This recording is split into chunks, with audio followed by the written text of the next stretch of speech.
गोव्याच्या ग्रामीण भागामध्ये पुराचं थैमान गेले 2 दिवस चालू होतं.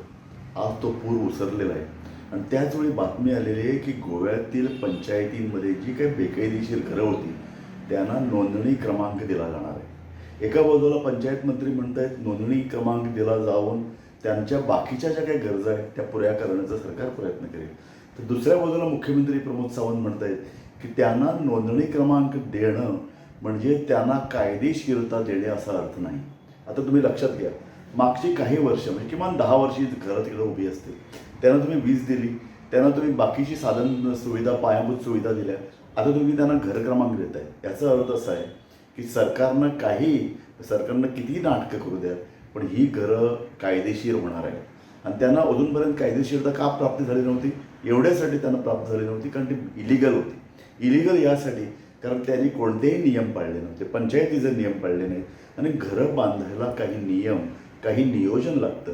एक टाउन प्लॅनिंग किंवा आपण ज्याला ग्रामीण भागाचा आराखडा, विकासाचा जो काही आराखडा असतो तो म्हणतो, त्या निकषांनुसार ही घरं बांधलेली नाहीत आणि तो आम्ही पाहतो. एका बाजूला खाणींचा उद्रेक, खाणीनं अत्यंत बेकायदेशीररित्या अत्यंत जंगलांचा विध्वंस केला. त्यामुळे जंगलांची जे काही झाडं पाणी धरून ठेवत होती तो प्रकार आता घडत नाही आहे. जंगलांमधून, पहाडांमधून, डोंगरांमधून ते पाणी जोरानं खाली येतं आणि ते एक कारण झालं. आणि पाणी जेव्हा खाली येतं तो संपूर्ण मातीचा गाळ तो घेऊन येतो, नद्यांमध्ये गाळ घुसला, समुद्रामध्ये त्याचा मत्स्य उत्पादनावर परिणाम झालाच आहे. परंतु ग्रामीण भागामध्ये जो काही पूर आणि पुराचं जे काही थैमान आणि एवढ्या मोठ्या आज आकडा आलेला 500 कोटींचं नुकसान झालेलं आहे. आम्हाला माहीत आहे पुन्हा काहीतरी कर लावणार आहेत, केंद्राकडून पुन्हा हात पसरवले जाणार आहे आणि अशा तऱ्हेनं हा पैसा येईल, हा पैसा वाटला जाईल. परंतु मूळ त्याचा जो प्रश्न आहे खाणींमध्ये निर्माण होणारा गाळ आणि शहरं आणि ग्रामीण भागातील अनियोजनता याची वासलात लावलीच जाणार नाही.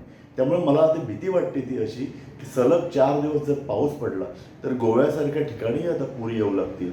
गोव्यासारख्या ठिकाणी आता जी काही निसर्ग संपदा तिचा विध्वंस आहे आणि गोव्यापुढं हे एक मोठं संकट आहे. मी नेहमी सांगतो रे, एका बाजूला समुद्र पातळी वाढ, दुसऱ्या बाजूला असे पूर. गोवा नष्ट व्हायला या अशा पद्धतींमुळे, या अशा संकटांमुळे वेळ लागणार नाही. त्यामुळे मला वाटतं मला आता बोललंच पाहिजे, तुम्हालाही बोललं पाहिजे. लोकांनी आता आवाज उठवून हे जे काही बॅड प्लॅनिंग जे चाललेलं आहे आणि गोव्याचा विध्वंस राजकीय हेतूनं आणि स्वार्थामुळे जो चालला आहे तो थांबवला गेला पाहिजे आणि तो थांबलाच पाहिजे.